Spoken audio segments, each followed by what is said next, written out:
السلام علیکم ورحمۃ اللہ تعالی وبرکاتہ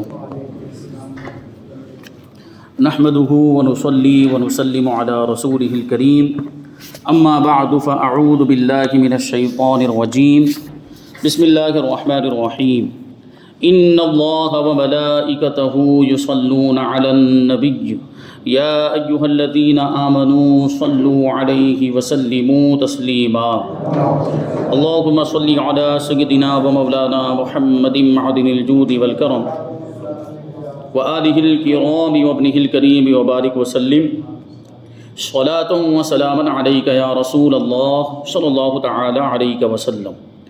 سورہ فاتحہ کے ناموں کا تذکرہ جاری ہے۔ اس سے پہلے فرمایا گیا کہ سورہ فاتحہ کے 20 نام ہیں، اس میں سے سورہ فاتحہ کی وجہ تسمیہ بتائی گئی۔ اس کو سورۃ الحمد بھی کہا جاتا ہے، اس کو ام القرآن بھی کہا جاتا ہے، اور بھی کچھ ناموں کی تفصیل اس سے پہلے بیان کی گئی۔ اب یہاں سے فرماتے ہیں کہ اس کو سورہ وافیہ بھی کہا جاتا ہے۔ تو سورہ وافیہ کیوں کہا جاتا ہے اور وافیہ کا مطلب کیا ہوتا ہے؟ فرماتے ہیں وافیہ کے معنی پوری ہونے والی۔ وافیہ کا معنی کیا ہے؟ پوری ہونے والی۔ اس صورت میں یہ خصوصیت ہے کہ ہر رکعت میں پوری ہی پڑھی جاتی ہے۔ دوسری صورتیں اگر 2 رکعت میں آدھی یا کم و بیش پڑھ دی جائیں تو جائز ہوتا ہے۔ نماز میں سورہ فاتحہ ہر رکعت میں پوری پڑھنی پڑتی ہے، اور سورہ فاتحہ میں آپ کچھ کم نہیں کر سکتے، 1 آیت یا 2 آیت کم نہیں کر سکتے، ورنہ واجب کا ترک لازم آئے گا۔ تو سورہ فاتحہ پوری ہی پڑھنی پڑتی ہے، جبکہ اس کے ساتھ جو سورت ملائی جاتی وہ اگر تھوڑی سی پڑھ کے باقی کا آدھا حصہ دوسری رکعت میں پڑھ دے، جبکہ وہ واجب کی مقدار ادا ہو جا رہی ہو۔ سورہ فاتحہ کے ساتھ جو سورت ملائی جاتی ہے یا آیتیں ملائی جاتی وہ کم سے کم 3 آیتیں ہونی چاہیے، یا ایک لمبی آیت، اتنی بڑی آیت ہونی چاہیے جو چھوٹی 3 آیتوں کے برابر ہو۔ تو اتنا بھی پڑھ لیا تو کافی ہو جائے گا۔ لیکن سورہ فاتحہ میں ایسا نہیں کہ 3 آیتیں پڑھ لے تو چل جائے گا یا 4 آیتیں پڑھ لیں، نہیں، بلکہ پوری کی پوری سورہ فاتحہ پڑھنا واجب اور ضروری ہے۔ اس وجہ سے اس کو سورہ وافیہ بھی کہا جاتا ہے۔ آگے ایک اور نام ہے سورہ کافیہ۔ اس کو کافیہ اس لیے کہتے ہیں، یہ کافی سے بنا، جو ہم نہیں کہتے کہ یہ اس کے لیے کافی ہے، وہی کافی ہے۔ اس کو کافیہ اس لیے کہتے ہیں کہ یہ دوسری صورتوں کے بدلے میں کافی ہوتی ہے، لیکن اور کوئی صورت اس کا بدل نہیں ہو سکتی۔ یعنی سورہ فاتحہ آپ پڑھ لیں تو فرض ادا ہو جائے گا نماز کے اندر۔ یہ الگ بات ہے کہ اگر کوئی دوسری صورت نہیں ملائی تو واجب ترک ہو جائے گا، واجب چھوٹے گا، اور غلطی سے ہوا تو سجدہ سہو کرنا پڑے گا۔ لیکن آپ یہ سوچیں کہ سورہ فاتحہ کی جگہ پہ کوئی دوسری صورت پڑھ لوں، یہ نہیں ہو سکتا۔ سورہ فاتحہ کی جگہ پہ سورہ فاتحہ ہی پڑھنی پڑے گی۔ ایک اور نام ہے سورہ شافیہ۔ شافیہ یہ شفا سے بنا۔ شفا کا مطلب کیا ہے؟ بیمار کو اچھا کر دینا، بیمار کا صحت مند ہو جانا، تندرست ہو جانا۔ اب اس کو سورہ شافیہ کیوں کہا جاتا ہے؟ اس لیے کہتے ہیں کہ یہ زہر اور صدہا قسم کی بیماریوں کا علاج ہے سورہ فاتحہ کے اندر۔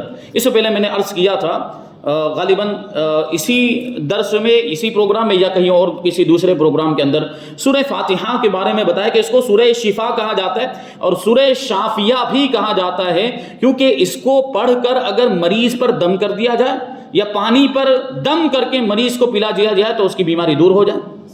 اس کا بہترین طریقہ یہ ہے کہ اول آخر درود شریف پڑھ کے 7 مرتبہ سورہ فاتحہ آپ پڑھیں، اور پھر پانی پر دم کر کے مریض کو پلا دیں، انشاءاللہ تبارک و تعالیٰ اسے افاقہ ہو جائے گا اور اس کی بیماری دور ہو جائے گی۔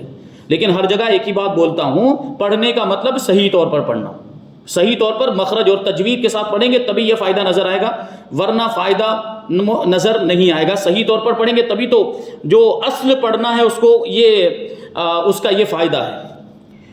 تو دیکھیے یہ بیماریوں کا علاج کیسے ہے۔ ایک صحابی رسول نے دیکھا کہ ایک آدمی مرگی کے دورے میں گرفتار، مرگی مطلب وہ کھینچ آنے کی بیماری، اپنے جس کو بولتے ہیں کھینچ آنے کی بیماری، اس کو اردو میں مرگی بولتے ہیں۔ تو مرگی کا دورہ پڑا ایک آدمی کو، تو صحابی رسول نے دیکھا تو اس کے کان میں سورہ فاتحہ جا کر انہوں نے پڑھ دی تو اس کو آرام ہو گیا، وہ بیماری دور ہو گئی۔ دیکھیے فوراً شفا ہو گئی۔ حضور پاک صلی اللہ علیہ وسلم کی خدمت میں یہ واقعہ عرض کیا گیا تو حضور نے فرمایا کہ یہ سورت ہر بیماری کی دوا اور علاج ہے، نیز یہ سورت جسمانی اور روحانی تمام بیماریوں کا علاج ہے۔ جسمانی بیماریاں تو دور ہوتی ہے، روحانی بیماریاں بھی دور ہوتی ہیں، کہ جسم سے جسمانی بیماریوں سے زیادہ خطرناک بیماریاں روحانی بیماریاں ہوتی ہیں۔ اب آپ کہیں گے کہ یہ روحانی بیماریوں کا کیا مطلب؟ روحانی بیماریاں جیسے حسد، جلن، غیبت اور کینہ، کسی کا دل میں جو ہے کہ کسی کے لیے کینہ رکھنا، کسی کے لیے نفرت دل کے اندر چھپا کے رکھنا، یہ سب روحانی بیماریاں ہوتی ہیں، تو یہ اور زیادہ خطرناک ہیں۔ سورہ فاتحہ کی تلاوت کرتے رہیں تو انشاءاللہ جسمانی بیماریاں بھی دور ہوگی اور روحانی بیماریاں بھی دور ہوگی۔ اب آگے ہے کہ اس کو سورہ صلاۃ بھی کہا جاتا ہے۔ صلاۃ کا مطلب ہوتا ہے عربی میں نماز، عربی میں صلاۃ کا مطلب کیا ہوتا ہے؟ نماز، تو اس کا مطلب ہوا نماز والی سورت۔ سورہ فاتحہ کو نماز والی سورت کیوں کہا جاتا ہے؟ کہتے ہیں کہ اس کو سورہ صلاۃ اس لیے کہتے ہیں کہ اس کا پڑھنا ہر نماز میں ضروری ہے، چاہے نفل ہو، سنت ہو، واجب ہو، فرض ہو، ہر نماز میں سورہ فاتحہ پڑھی جاتی کہ نہیں پڑھی جاتی؟ اس اعتبار سے یہ الگ بات ہے کہ نماز جنازہ میں نہیں پڑھتے کیونکہ وہ نماز مطلق نہیں ہے، وہ رکوع و سجود والی نماز ہی نہیں ہے، اس کے لیے عام نمازوں کا حکم نہیں ہے۔ تو آپ یہ نہیں کہہ سکتے کہ نماز جنازہ میں تو نہیں پڑھی جاتی، آپ نے تو کہا تھا کہ ہر نماز میں پڑھنا ضروری ہے تو ہم تو نماز جنازہ میں بھی پڑھیں گے، نہیں۔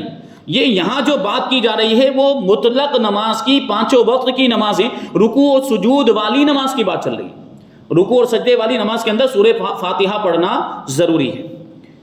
اب اس کو سورہ سوال بھی کہتے ہیں کہ اس میں بندوں کو حق تعالیٰ سے دعا مانگنے کا طریقہ بتایا گیا۔ سوال کرنا یعنی مانگنا، دعا کرنا، کہ جب دعا کرنی ہو تو پہلے اللہ تبارک و تعالیٰ کی حمد کرے، اللہ تعالیٰ کی تعریف بیان کرے، اپنی محتاجی اور بندگی کا ذکر کرے، پھر اپنی حاجت عرض کرے اور دنیاوی حاجت کے مقابلے میں آخرت کی حاجتیں زیادہ مانگے۔ دیکھیے سورہ فاتحہ کو آپ دیکھیں گے، غور کریں گے تو اوپر پہلے شروع میں اللہ تعالیٰ کی تعریف بیان کی گئی، الحمدللہ رب العالمین، اس کے اوصاف بیان کیے گئے، اللہ تبارک و تعالیٰ کی خوبیاں بیان کی گئی، پھر اپنی بندگی کا اظہار کیا گیا، اپنی محتاجی کا اظہار ہے کہ ایاک نعبد و ایاک نستعین، کہ ہم تیرے ہی بندے ہیں، ہم تیری ہی عبادت کرتے ہیں، تجھی سے مدد طلب کرتے ہیں۔ اب پھر آگے دعا مانگنے کا طریقہ بتایا جا رہا ہے، اہدنا الصراط المستقیم، اے پروردگار تو ہمیں سیدھے راستے پر چلا، راستہ ان لوگوں کا جن پر تیرا انعام ہوا۔ اور یہ سب چیزیں جو ہے وہ آخرت سے تعلق رکھنے والی، دنیا کی چیزیں مانگنے کی ابھی تعلیم نہیں دی گئی، آخرت کی صراط مستقیم یعنی سیدھا راستہ، دین متین، دین اسلام کا جو سیدھا راستہ ہے اس پر چلنے کی دعا کی تعلیم اس میں دی جا رہی ہے۔ تو آخرت کی چیزیں زیادہ مانگنی چاہیے، دنیا کی چیزیں تو یہ فنا ہو جانے والی ہے، یہ تو آج ہے کل نہیں، مال و دولت کا جیسے کہ معاملہ ہم خود کہتے ہیں نا کہ مال ہاتھ کا میل ہوتا ہے، آج ہے کل نہیں ہے، آج نہیں ہے تو کل آ جائے گا۔ تو یہ سب چیزیں مانگنے کا کیا مطلب؟ جو ہمیشہ کی نعمت ہے آخرت کی دولت، اس کو مانگنا چاہیے کہ ایمان کی سلامتی مل جائے تو ہم جنت میں جائیں گے اور جنت میں ہمیشہ رہیں گے۔ تو جنت کی نعمتیں، یہ دنیا کی جو ظاہری نعمتیں اور دنیا کی جو مطلب آسائش اور دنیا کا جو آرام یا مال و دولت جو بھی ہے، یہ جنت کی نعمتوں کے مقابلے میں کوئی حیثیت نہیں رکھتا۔ جنت کی ایسی نعمتیں ہم تصور ہی نہیں کر سکتے کہ جنت کے اندر کیسے کیسے انعامات اللہ تبارک و تعالیٰ نے جنتیوں کے لیے رکھے ہوئے ہیں۔ اور پھر جہنم کا بھی یہی معاملہ، جہنم کے پھر عذابات جو ہیں وہ بھی ایسے ہی خطرناک۔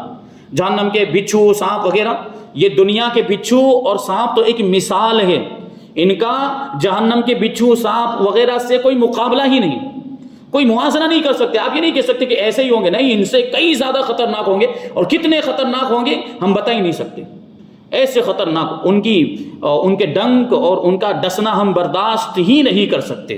تو ہمیں اس کے اعتبار سے سوچنا ہے، آخرت کے اعتبار سے ہمیں سوچنا ہے کہ کیونکہ آخرت کی زندگی ہی تو اصل زندگی ہے، دنیا کی زندگی 4 دن کی ہے، ابھی ہیں، مر جائیں گے، موت کا تو کوئی انکار نہیں کرتا، موت تو ہر کسی کو آنی ہے۔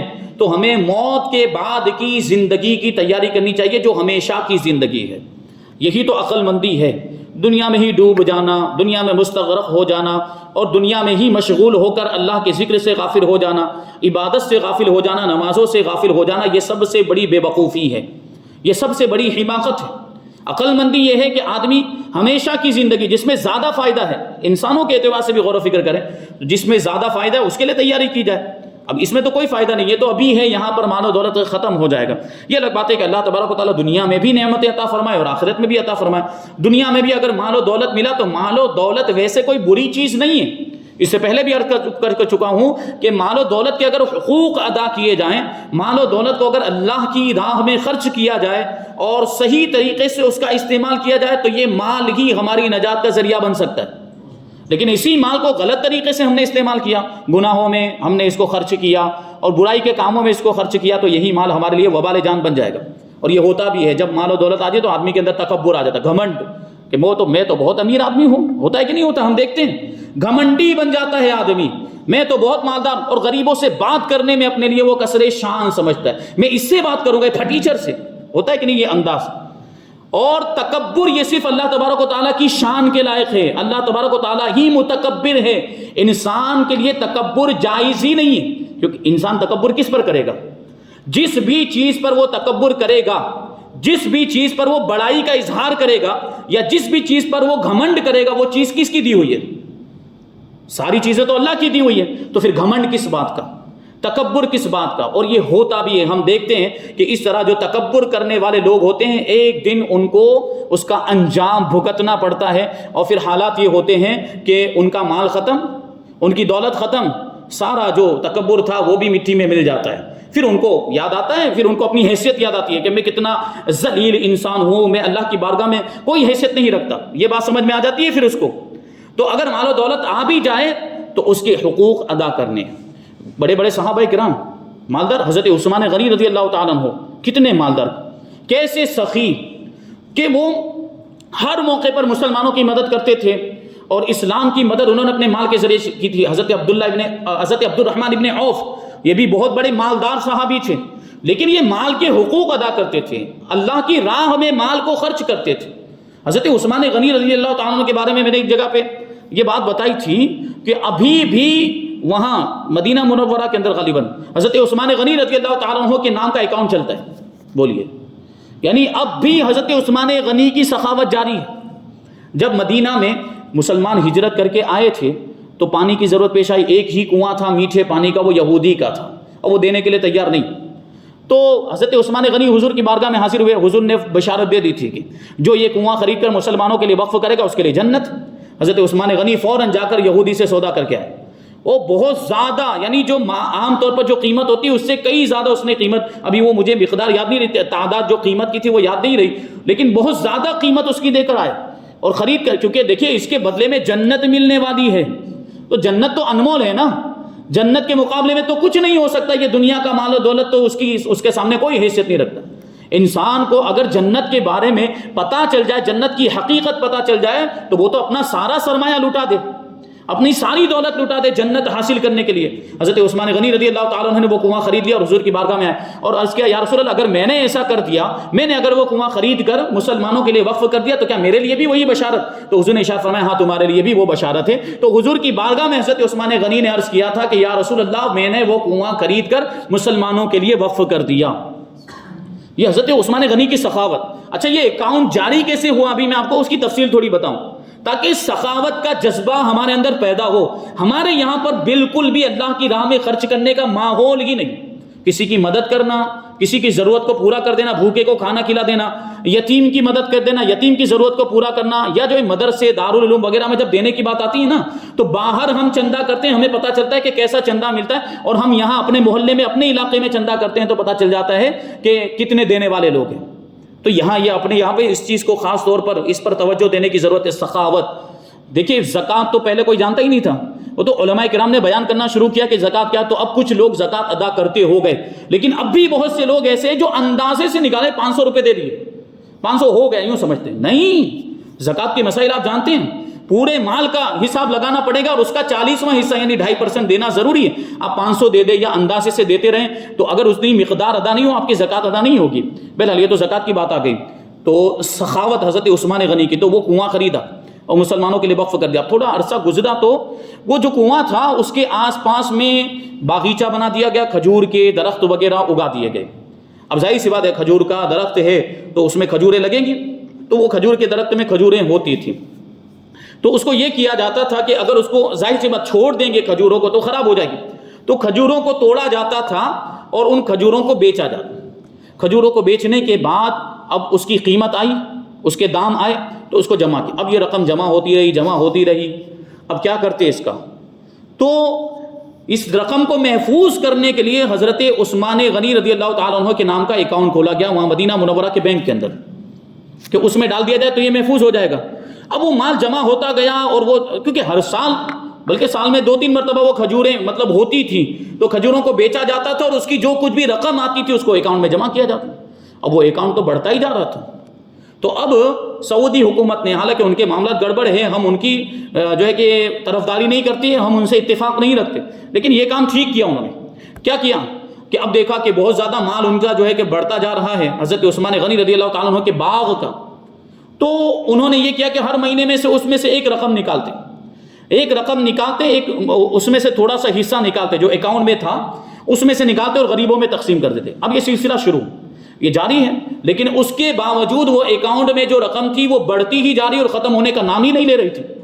یہ حضرت عثمان غنی کی، ابھی پچھلے سال کی خبر ہے، پچھلے سال نیوز میں آیا تھا کہ سعودی کی جو گورنمنٹ ہے وہ ایک ہوٹل بنانے والی ہے، گیسٹ ہاؤس، جس کا نام رکھیں گے فندق عثمان۔ فندق کا مطلب یہ ہوتا ہے ہوٹل، گیسٹ ہاؤس۔ وہ حضرت عثمان غنی رضی اللہ تعالیٰ عنہ کے نام سے وہ ہوٹل بنانے والے ہیں، اور وہ انہی پیسوں سے بنائیں گے جو حضرت عثمان غنی رضی اللہ تعالیٰ عنہ کے اکاؤنٹ میں ہیں۔ اور پھر دیکھیں آمدنی کا ذریعہ، کئی ملین سالانہ اس کی انکم بتائی گئی، کئی ملین ریال، کئی ملین، تقریباً 40 ملین ریال یا ایسے کچھ اس میں نیوز کے اندر وہ رقم بتائی گئی تھی، 40 ملین ریال اس کی سالانہ انکم ہوگی، اور اضافہ ہو جائے گا۔ یہ حضرت عثمان غنی رضی اللہ تعالیٰ عنہ کی سخاوت کہ اللہ کی بارگاہ میں کیسی مقبول ہوئی کہ اب بھی جاری ہے۔ ہم اور آپ تو کیا سخاوت کریں گے، 1 روپیہ 10 روپے دینے میں ہم 17 بار سوچتے ہیں کہ دوں کہ نہ دوں، دوں کہ نہ دوں۔ یہ عثمان غنی تھے۔ جنگ تبوک کا واقعہ میں اس سے پہلے بیان کر چکا ہوں کہ جنگ تبوک کے موقع پر حضرت عثمان غنی رضی اللہ تعالیٰ عنہ نے لشکر اسلام کی کیسی مدد کی تھی۔ بہرحال تو سخاوت پہ سے یہ بات چلی گئی۔ تو مال و دولت جو ہو تو وہ اگر اس کے حقوق ادا کیے جائے تو اچھی بات ہے، اور مال و دولت کو غلط استعمال کریں گے تو یہ آپ کے لیے وبال جان بھی بن سکتا ہے۔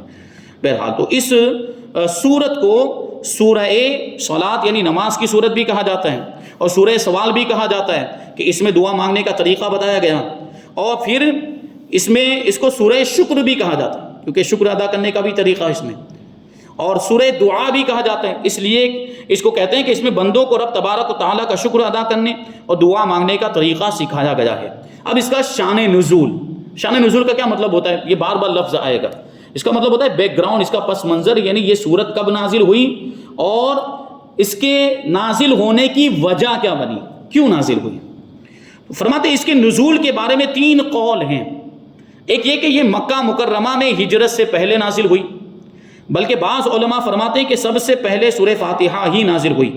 چنانچہ اس کا واقعہ یہ بیان کیا جاتا ہے کہ ایک روز حضور صلی اللہ علیہ وسلم حضرت خدیجہ رضی اللہ تعالی عنہا کے پاس تشریف لائے اور فرمایا کہ جب میں تنہائی میں بیٹھتا ہوں تو غیبی آواز سنتا ہوں، یعنی کوئی پکارنے والا مجھے پکارتا ہے اور کہتا ہے کہ پڑھو، تو اس کی خبر ورقہ ابن نوفل کو دی گئی جو کہ حضرت خدیجہ رضی اللہ تعالی عنہا کے رشتے میں بھائی تھے، اور وہ آسمانی کتابوں کے جانکار تھے، آسمانی کتابوں کے عالم تھے۔ جب انہوں نے یہ بات سنی تو انہوں نے عرض کیا کہ اب جب کبھی یہ آواز آئے تو آپ اطمینان سے سنتے رہیں۔ یہ ورقہ بن نوفل نے یہ بات کہی تھی۔ چنانچہ پھر یہ ہوا کہ حضرت جبریل حاضر خدمت ہوئے اور عرض کیا کہ پڑھیے بسم اللہ الرحمن الرحیم الحمدللہ رب العالمین۔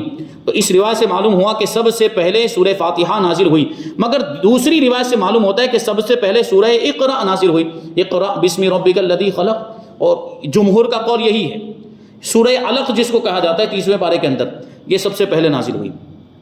دوسرا قول یہ ہے کہ یہ سورت ہجرت کے بعد مدینہ منورہ میں نازل ہوئی، لیکن اب اس پر ایک سوال یہ پیدا ہوتا ہے، اس پر یہ اعتراض ہوتا ہے کہ نماز تو مکہ مکرمہ میں شب معراج میں ہی فرض ہو چکی تھی۔ ہم سنتے ہیں کہ شب معراج میں حضور تشریف لے گئے تو نماز کا تحفہ لے کر آئے، وہاں سے آنے کے بعد حضور نے مسلمانوں کو بتایا کہ تم پر 5 وقت کی نمازیں فرض کی گئی، اور یہ جو معراج کا واقعہ یہ مکہ مکرمہ میں پیش آیا تھا۔ تو اگر ہم سورہ فاتحہ کو یہ مانیں کہ مدینہ منورہ کے اندر نازل ہوئی تو شب معراج کے بعد سے لے کر مدینہ منورہ ہجرت کرنے کے بعد تک، یعنی سورہ فاتحہ کے نازل ہونے تک پھر کیا پڑھتے تھے نماز میں؟ کیونکہ نماز میں سورہ فاتحہ پڑھنا تو ضروری ہے، تو یہ سوال ہوتا ہے۔ تو یہ معراج میں ہی فرض ہو چکی تھی نماز، اور نماز میں اس کا پڑھنا ضروری ہے۔ اگر یہ سورت مدنی ہو یعنی مدینے میں نازل ہوئی تو مسلمانوں نے اتنے روز تک کیا پڑھا؟ تیسرا قول یہ ہے کہ یہ سورت ہجرت سے پہلے مکہ مکرمہ میں اور ہجرت کے بعد مدینہ منورہ میں 2 بار نازل ہوئی، یعنی مکہ میں بھی نازل ہوئی اور مدینے میں بھی نازل ہوئی، 2 بار نازل ہوئی۔ اس لیے اس کو 7 مثانی بھی کہتے ہیں، یعنی وہ 7 آیتیں جو 2 بار نازل کی گئی ہوں اور جو بار بار تلاوت کی جاتی ہوں، بار بار پڑھی جاتی ہوں، وہ 7 آیتیں۔ کیونکہ یہ 7 ایسی آیتیں ہیں جو 2 مرتبہ نازل ہوئی، 2 مرتبہ اس کو اتارا گیا، اور 2 بار اتارنے میں حکمت یہ ہے کہ مسلمانوں کو اس کی شان کا پتہ لگ جائے، اس کی عظمت کا پتہ لگ جائے، اس کی اہمیت کا پتہ لگ جائے کہ یہ کتنی اہمیت والی صورت ہے اور کتنی عظمت والی صورت ہے کہ اس کو 2 بار نازل، دوسری صورت ایک بار نازل ہوئی لیکن اس صورت کو 2 بار نازل کیا گیا، تو اس سے ہمیں اس کی اہمیت کا اندازہ ہوتا ہے اور حضور پاک صلی اللہ علیہ وسلم کی عظمت بھی معلوم ہو جائے، کیونکہ قرآن پاک کی آیتیں حقیقت میں حضور کے لیے تحفہ ربانی ہے، اللہ تعالیٰ کا تحفہ ہے۔ تو سورہ فاتحہ 2 مرتبہ عطا فرمائی گئی، یعنی 2 مرتبہ تحفے کے طور پر حضور کو دی گئی، تو اس سے حضور کی عظمت بھی ظاہر ہوتی ہے۔ تو اس سے معلوم ہوا کہ قرآن پاک کا اترنا محض حضور کے علم کے لیے نہیں تھا، بلکہ اس میں اور حکمتیں بھی ہوتی تھیں، کہ اگر جو ہے کہ علم کے لیے ہوتا تو ایک ہی بار اتار دینا کافی تھا، سورہ فاتحہ کو ایک ہی مرتبہ نازل کر دینا کافی تھا، اس سے حضور کو علم تو حاصل ہو گیا تھا سورہ فاتحہ کا، لیکن 2 بار نازل کی گئی، اس سے حضور کی عظمت بھی ظاہر ہو رہی، اس میں یہ حکمت ہے اور اس کے علاوہ اور بھی حکمتیں ہو سکتی ہے۔ اب یہاں پہ اور کچھ تفصیل ہے کہ سورت کا مطلب کیا ہوتا ہے، آیت کا مطلب کیا ہوتا ہے، اور مکی مدنی کا مطلب کیا ہوتا ہے، انشاءاللہ اس کو تفصیل سے بتائیں گے۔ ہم لوگ سنتے رہتے ہیں یہ سورت، وہ سورت، یہ آیت، وہ آیت، تو اس کا مطلب کیا ہوتا ہے حقیقت میں، یعنی ہم جان تو رہے ہیں کہ وہ ٹکڑا، مخصوص ٹکڑا جو ہے، ایک جملہ کہہ لیجئے جو قرآن مجید کے اندر جو نشانی بنی ہوتی، گول دائرہ بنا ہوتا ہے، اس کو ہم آیت کہتے ہیں، لیکن اس کا مطلب کیا ہوتا ہے وہ ہمیں جاننا ہے۔ پھر سورت کسے کہتے ہیں، سورت بھی ویسے ہم جانتے ہیں کہ وہ اوپر بسم اللہ سے شروع ہوتی ہے، پھر ایک دوسری سورت جہاں سے شروع ہوتی ہے وہاں پر پہلی والی سورت ختم ہو جاتی ہے، تو ہم یوں جان رہے ہیں، لیکن اصطلاحی اعتبار سے اس کا معنی کیا ہوتا ہے، اس کا مطلب کیا ہوتا ہے، انشاءاللہ تبارک و تعالیٰ ان ساری باتوں کو آئندہ درس میں شامل کریں گے۔ مکی مدنی ہونے کا کیا مطلب ہے، پھر سورتوں کے نام کیسے رکھے گئے، جیسے کہ سورہ بقرہ کا نام سورہ بقرہ رکھا گیا، بقرہ کا معنی ہوتا ہے گائے، اور سورہ بقرہ کے اندر گائے کا واقعہ بیان کیا گیا، بنی اسرائیل کی گائے کا واقعہ بیان کیا گیا، لیکن صرف وہی تو نہیں بیان کیا، دوسری بھی بہت ساری چیزیں بیان کی گئی، تو گائے ہی کے نام پر کیوں سورت کا نام رکھ دیا گیا، اور بھی بہت ساری باتیں ہیں، انشاءاللہ آئندہ درس میں شامل کریں گے۔ اللہ تبارک و تعالیٰ کی بارگاہ میں دعا ہے کہ جو کچھ بھی بیان ہوا اس پر ہم سب کو عمل کرنے کی توفیق عطا فرمائے، اور نور قرآن سے ہم سب کے دلوں کو روشن اور منور فرمائے۔ وما علینا الا البلاغ۔ السلام علیکم۔